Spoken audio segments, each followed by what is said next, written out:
मैं बचपन से अपनी पुप्पो के साथ रहती थी। मेरे वालिद साहब की वफ़ात के बाद मेरी पुप्पो ने मेरी परवरिश की थी। पुप्पो ने शुरू से ही मुझे बता दिया था कि मेरी माँ किसी के साथ भाग गई थी। इस वजह से मेरे वालिद साहब ये सदमा ना सह सके और उनका हार्ट अटैक से इंतकाल हो गया था। बीवी की बेवफाई मेरा भाई सह ना सका और मरने से पहले मुझे तुम्हारी हिफाजत और परवरिश की जिम्मेदारी सौंप गए। पुप्पो मेरे सामने ये बातें दोहराती रहती। अपनी माँ के मुतल्लक इस किस्म की तल्ख हकीकत जानने के बाद मैं उदास हो गई थी। मेरी उम्र उस वक्त 12 साल थी जब मेरी पुप्पो ने मुझे इस हकीकत से आशना करवाया था। फिर इसके बाद वो तकरीबन हर दूसरे तीसरे दिन में रवादाद सुनाती थी। बिना देखे ही मुझे मेरी माँ से नफरत हो गई थी। उनका नाम क्या था, वो कहाँ रहती थी, मैं कुछ भी नहीं जानती थी। तन्हाई में अपनी माँ से बातें करती कि उन्होंने ये सब क्यों किया, मेरे वालिद के साथ और मेरे साथ। लेकिन मुझे कोई जवाब ना मिलता था, क्योंकि मैं तो खुद कलामी करती थी जिसे सुनने वाला खुदा के सिवा कोई ना था। वैसे तो मैं बचपन से ही प्यारी थी, मगर 12 साल की उम्र से मैं कुछ ज्यादा ही बहादुर रहने लगी थी। हर वक्त मेरा दिल करता था कि मैं सोती रहूं। सेहत की खराबी के बायस मैं सही तरीके से तालीम भी हासिल ना कर सकी। मुश्किल में ही मैंने मैट्रिक पास किया। उसके बाद तो दिन ब दिन मेरी सेहत गुजरती चली गई। मेरी पुप्पो ने मेरा बहुत ख्याल रखती थी। घर में मेरी पुप्पो, उनके शोहर, मैं और उनका बेटा रहते थे। मेरी सहेली ने मुझे कहा कि मैं खाना बनाना सीख लूं, शादी के बाद काम आएगा। लेकिन मेरी सेहत को देखते हुए मेरी पुप्पो मुझे किचन में पाँव रखने ही नहीं देती थी। मेरी नींद में दिन ब दिन इजाफा होता चला गया। पुप्पो मुझे डॉक्टर के पास ले जाती थी, लेकिन मेरा मसला डॉक्टर को समझ नहीं आता था। पुप्पो मुझे एक ही डॉक्टर के पास ले जाती जो उनका फैमिली डॉक्टर था, जो पिछले कई सालों से मेरा इलाज कर रहा था। डॉक्टर मुझे एक इंजेक्शन और ढेर सारी दवाइयाँ दे देता और इन्हें लेने के बाद मैं दिन रात सोई रहती। दवाइयों की वजह से मेरा मैदा खराब होने लगा तो मैंने दवाइयाँ लेना बंद कर दी, लेकिन पुप्पो से ये बात छुपा कर रखी। पुप्पो को मैंने कभी शक नहीं होने दिया था कि मैंने दवाइयाँ खाना छोड़ दी हैं, क्योंकि मैं अपनी रोज़ की दवाई गली में फेंक देती और पुप्पो से कहती कि आज की दवाई खा ली है। फिर एक माह के अंदर मैंने महसूस किया कि जब से मैंने दवाइयाँ बंद की हैं तब से मेरी नींद में काफ़ी कमी आ गई है। मेरी सेहत जो तेज़ी से गिर रही थी, दवाइयाँ बंद करने की वजह से उसमें काफ़ी फ़र्क आ गया था। सिर्फ एक माह के अंदर ही मुझे लगा कि शायद ये डॉक्टर अच्छा नहीं है, या फिर इन दवाइयों से मुझे अफाका नहीं हो रहा था। लेकिन मैं जानती थी कि अगर मैं अपनी पुप्पो को ये बात बताऊंगी तो वो गुस्सा करेंगी कि मैंने दवाइयाँ क्यों छोड़ दी, क्योंकि उन्हें मेरी सेहत की बहुत ज़्यादा फिक्र थी।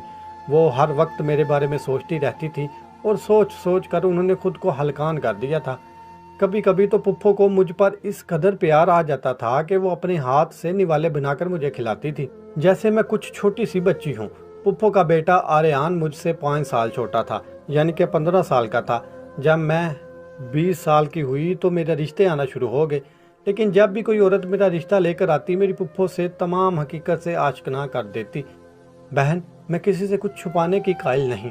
आखिर हमने क़यामत के दिन अल्लाह को जवाब देना है।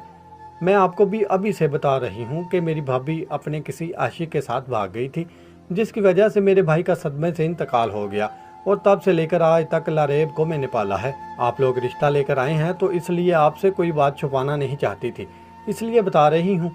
मैं अपने कमरे से बाहर निकली तो ये बातें मेरी पुप्पो एक खातून से कर रही थी जो मेरा रिश्ता लेकर आई थी। ये सुनते ही वो खातून बोली, माफ़ करना बहन, हम ऐसी माँ की बेटी को बहू नहीं बना सकते, हमारी तरफ से माजरत।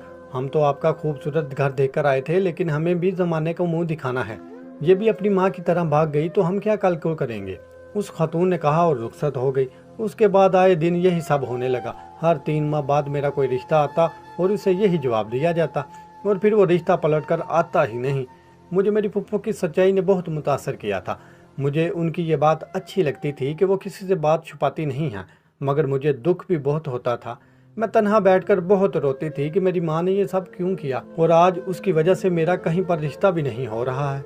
लोग हमारे बड़े घर को कुछ रिश्ते लेकर आते थे, लेकिन मायूस होकर वापस चले जाते थे।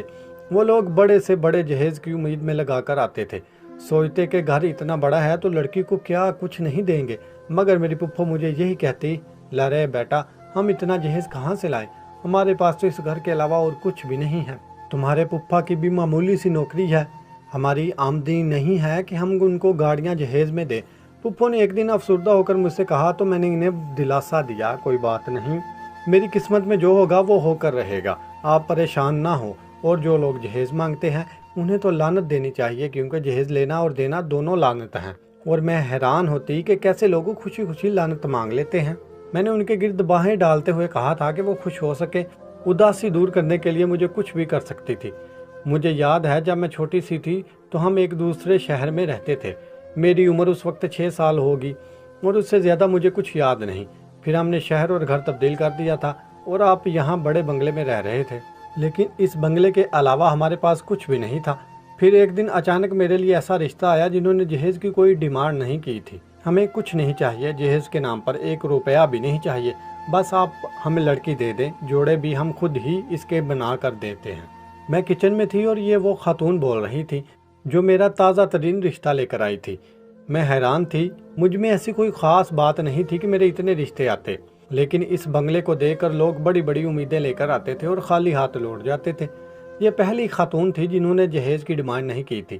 یہ بات میری پھپھو کو بہت اچھی لگی، لیکن پھر میری زندگی کی تلخ حقیقت پھپھو نے اس عورت کو بھی بتا دی، جسے سن کر وہ بولی، کوئی بات نہیں بہن، ایک کے کیے کی سزا تو اللہ بھی دوسرے کو نہیں دیتا، تو ہم کیوں اس بچی کو اس کی ماں کے کیے کی سزا دیں۔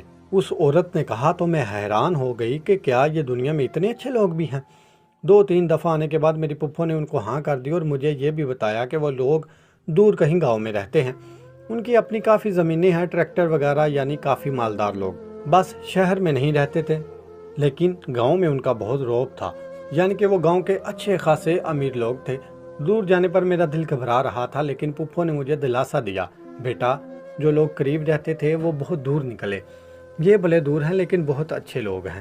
میری پھپھو نے مجھ سے کہا تو میں مطمئن ہو گئی تھی۔ پھر میری شادی کا دن بھی آ گیا۔ نکاح کے بعد رخصت ہو کر میں گاؤں آ گئی، میری پھپھو بھی میرے ساتھ تھی۔ وہ میری شادی پر بہت خوش تھیں۔ جیسے ہی نکاح ہوا تو سب باتوں میں لگ گئے۔ گاؤں میں اتنی زیادہ رونق تھی جس کی کوئی حد نہیں تھی۔ گاؤں والے بے حد خوش تھے۔ میں نے ابھی تک اپنے شوہر کو نہیں دیکھا تھا، لیکن سنا تھا کہ وہ بہت خوبصورت ہے۔ مجھے اپنی قسمت پر رشک آنے لگا تھا، کیونکہ میری سسرالی مجھے سے بہت محبت سے پیش آ رہے تھے۔ ایسا محسوس ہو رہا تھا کہ جیسے آسمان میں ہماری روحیں ایک ساتھ تھیں اور زمین میں آ کر بچھڑ گئی تھیں اور یہاں آ کر مل گئے تھے۔ وہ لوگ اس طرح کا رد عمل ظاہر کر رہے تھے اور میں ان کے رد عمل پر بے حد حیران تھی۔ میں اپنے دولہے کا انتظار کر رہی تھی کہ اچانک میری پھپھو کے کمرے میں داخل ہوئی اور انہوں نے کمرے کو کنڈی لگا دی۔ میں نے دیکھا کہ میری پھپھو حواس بھاگتا ہیں۔ کیا ہوا پھپھو، خیریت تو ہے؟ میں نے انہیں اس قدر پریشان دیکھا تو پوچھا۔ وہ گھبراتی ہوئی میرے قریب آ کر بیٹھ گئی۔ سنو لریب، جیسے ہی تمہارا شوہر اندر داخل ہو تو اسے پہلی بات یہی کرنا کہ تمہیں اس سے طلاق چاہیے۔ میری پھپھو نے گھبراہٹ کے مارے بولا تو میرے سر پر جیسے آسمان گر گیا تھا۔ سن کر میرے اوسان خطا ہو گئے تھے اور خطرے کی گھنٹی میری لاشعور میں بجنے لگی تھی، یعنی کہ مجھے لگ رہا تھا کہ ہمارے ساتھ دھوکہ ہو گیا ہے۔ کیا ہوا پھپھو، آپ ایسا کیوں بول رہی ہیں؟ بمشکل ہی میں نے یہ الفاظ ادا کیے تھے۔ میرا حلق پریشانی سے خشک ہو گیا تھا۔ ارے بیٹا، تمہارا دلہا ٹھیک آدمی نہیں، وہ تمہیں کبھی بھی خوش نہیں رکھ سکے گا، اور دوسرا یہ لوگ بہت برے اور لالچی لوگ ہیں۔ میں نے ان کی باتیں سنی ہیں۔ انہوں نے جہیز وغیرہ اس لیے نہیں مانگا تھا کہ یہ ہماری تمام جائیداد پر قبضہ کر سکے۔ میں تمہارے ذریعے بلیک میل کر کے ان لوگوں کی یہی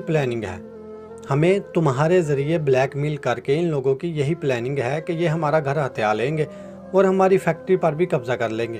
پھپھو نے اپنی انگلیوں کو مروڑتے ہوئے پریشانی سے کہا، لیکن پھپھو، ہماری تو کوئی فیکٹری نہیں۔ مجھے پھپھو کی فیکٹری والی بات نے حیران کر دیا تھا۔ تمہارے بابا کا ایک پلاٹ تھا جسے ہم نے بیچ کر چھوٹی سی فیکٹری بنائی تھی جسے تمہارے پھپھا چلاتے ہیں، لیکن اس بات کو ہم نے راز رکھا تھا کیونکہ ہمارے بہت سے دشمن ہیں۔ بھی آج بتا رہی ہوں، پھپھو نے رازداری والے انداز میں کہا۔ لیکن فیکٹری والی بات راز ہے تو ان لوگوں کو کہاں سے معلوم ہوگی؟ میں نے حیرت سے پوچھا۔ یہ سوچ کر تو میں بھی پریشان ہو گئی ہوں کہ ان لوگوں کو ہمارے اتنے راز کیسے معلوم ہو گئے۔ یہ سب ان کا پلان تھا، پھپھو نے کہا۔ بس میرا بچہ، تمہیں اب یہ کرنا ہے کہ تمہیں طلاق کا مطالبہ کرنا ہے اور سختی سے کرنا ہے، ورنہ تمہارے ساتھ ہماری زندگی بھی برباد ہو جائے گی۔ تم اس شخص سے طلاق لو، میں آج ہی تمہیں واپس لے جاؤں گی، پھر ہم لوگ روپوش ہو جائیں گے کیونکہ یہ لوگ بہت خطرناک۔ اب انہوں نے ہمیں تاڑ لیا ہے۔ اس وقت باہر سے کچھ آوازیں آنے لگی، شاید دلہا آ رہا تھا اور اس کے دوست گانا گاتے جا رہے تھے۔ لگتا ہے تمہارا شوہر آ رہا ہے، میں جا رہی ہوں۔ اور جیسا میں نے کہا वही करना और उसकी एक ना सुनना। ये लोग बहुत ही धोखेबाज हैं। फिर पुप्पो फौरन कमरे से बाहर निकल गई। थोड़ी देर बाद मेरे शौहर कमरे में आ गए। वो मेरे करीब आकर बैठ गए तो खुशबुओं का एक झोंका सा महसूस हुआ। मैंने अपनी लर्जती हुई पलकें उठाकर उन्हें देखा तो वो बेहद हसीन थे, यूं कहीं के मर्दाना वजाहत का शाहकार थे, और मैंने इन्हें देखते ही रह गई। न जाने कब से मुझे तुम्हारी तलाश थी, और देखो आज किस्मत ने हमें मिला ही दिया। उन्होंने मेरा हाथ अपने हाथों पर और मोहब्बत भरे अंदाज में कहा तो मेरा दिल डूब कर उभरा। इतने हसीन शौहर को छोड़ने को मेरा दिल नहीं कर रहा था, लेकिन मुझे वही करना था जो मुझे पुप्पो ने कहा था। आप मेरे करीब मत आएं, मुझे तलाक चाहिए, मैंने फौरन कहा। तो उन्होंने हैरत से मेरी तरफ देखा। क्यों? उन्होंने मुस्कुराते हुए शरीर अंदाज में कहा। तो मुझे हैरत हुई, मुझे लगा वो गुस्सा करेंगे, लेकिन वो मुस्कुरा रहे थे। इस क्यों का जवाब तो मेरे पास नहीं था। मैं सोच में पड़ गई कि क्या जवाब दूं। बस मुझे तलाक चाहिए, आप इसी वक्त मुझे तलाक दे दें, मैंने हिम्मत करके कहा। तो इस बार उनका कहका बुलंद हुआ था। उनका कहका सुनकर मेरी रूह जैसे कांप गई थी। मैं समझ गई थी कि ये अपने मकरू इरादों में कामयाब हो गए हैं।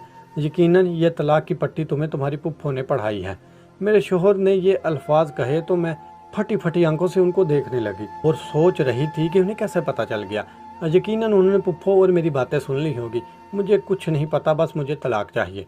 इस बार मैंने सख्ती से कहा। वो अपनी जगह से उठे और अलमारी की तरफ गए और वहां से एक तस्वीर निकालकर मेरे आगे बढ़ाई। इस लड़की को जानती हो? उन्होंने तस्वीर मुझे थमाते हुए कहा तो मेरी हैरत की इंतहा ना रही, क्योंकि वो मेरी बचपन की तस्वीर थी जिसमें मेरी उम्र 4 साल थी, और उन्हीं कपड़ों में एक तस्वीर मेरे अपने पास मेरे घर में भी पड़ी हुई थी। मुझे अच्छी तरह से याद था। ये तस्वीर आपके पास कहाँ से आई? मैंने उनकी तरफ देखते हुए हैरत से पूछा। तो वो फिर से मेरे सामने बैठ गए।